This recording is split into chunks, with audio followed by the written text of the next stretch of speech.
Today is Friday, November 29th, and Miss Kitty is not really doing so great.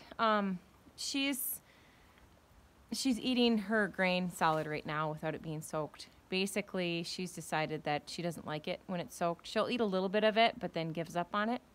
So, you know, I take the risk of her choking on her feed, but I also take the risk of her not eating her feed. So I kind of have to do whatever she's just willing to do. So right now she says, I'll eat it if it's just solid.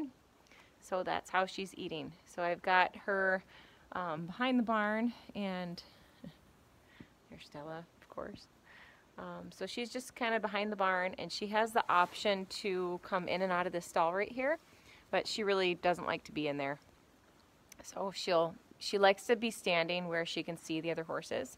So, and everybody else is just right over there. So she likes to just kind of chill out and be by all them. Hi, Stella.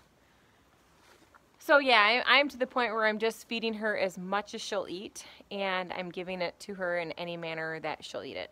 So that's kind of where she's at. She's got, the reason I did just have her out with the herd, and I went and got her because I just had a feeling I should go out and check on her. And when I walked out there, this was a deja vu moment where last January, when Rosie was sick, the herd kept driving her off, and there was a certain spot on the hill that she would go and stand. And when I went to walk out and find Miss Kitty, I couldn't find her, and she was standing in the same spot that Rosie was last year. So that was just kind of weird.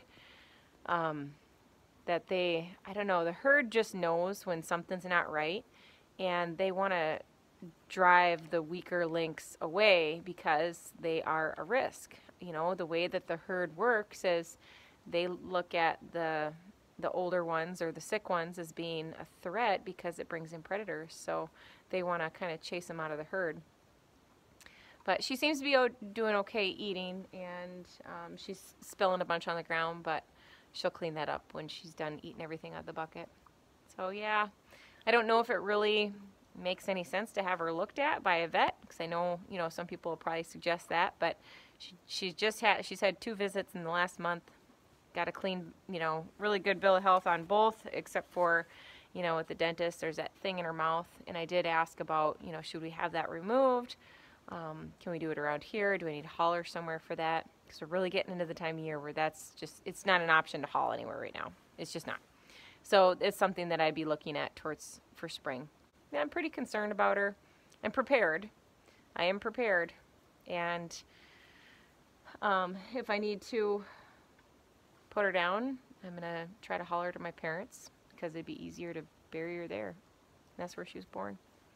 So, but that's, of course, worst case scenario. And in that case, you know, I will figure out a way to get her there.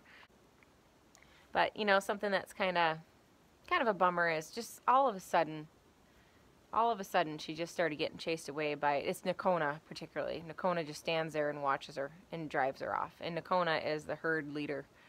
So, she knows that something's going on. But I might even just try pulling Nakona out of the herd during the day and leaving Miss Kitty out with the herd, because horses, they like to be with their herd. So, and she gets along with so many of the herd members so well, but I can't risk her getting beat up. So if I pull Nakona out, that might be my best option. Miss Kitty never gets marked up, ever. She never has bite or kick marks on her, because she's really good at just finding the peace within the herd, and she just kind of sticks to herself. So, so she sticks to herself, and so the fact that Nakona's going out of her way to get her, that really bothers me. I'll show you what kind of marks she's got on her. It's nothing serious by any means, but since, I mean, she's never marked up. I don't know if you can see it, but it's pretty tender. She doesn't want me to touch it, but it's just a big bite. Just a big bite. So she's been doing some other weird things too, like she looks back a lot. Not at her side per se, but just kind of back behind her. There's another big mark on her. One on each side, same spot. Oh, she's got a couple more right here too. Oh, poor baby. So, yeah, it's just very much not like her to be marked up like that. So, poor old girl. Yeah, just recently though, this is the first time I've looked at her and I'm like, man, she looks old. She looks so old. It's just weird. She's looked so beautiful her whole life. And just all of a sudden to just look old. But, you know, I guess that's a good way to do it because, you know, kind of want to just like rock it and look great your whole life and then suddenly just like done.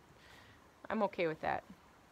But you know what's hard though is, so she's 26 and her birthday was in June. Yeah, so get this. So Poco's birthday was in May and he had died in November. Miss Kitty's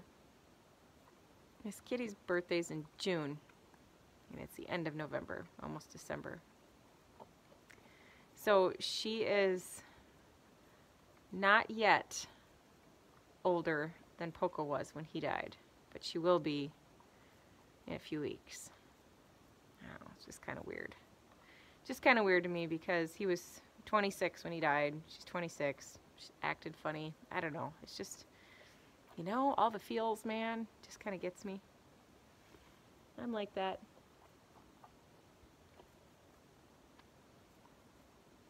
She's doing a good job on this. I got her chopped hay over there too, so she's got plenty of stuff to munch on. She's got water inside the stall. Stella, I'll leave it. She's got water and hay inside the stall, so she can come in and munch on that. She's really not big on eating hay right now. Besides the chopped stuff, she will eat a little bit of that, but not enough. Definitely not enough. All right, there's today's update on Miss Kitty. Keep you posted.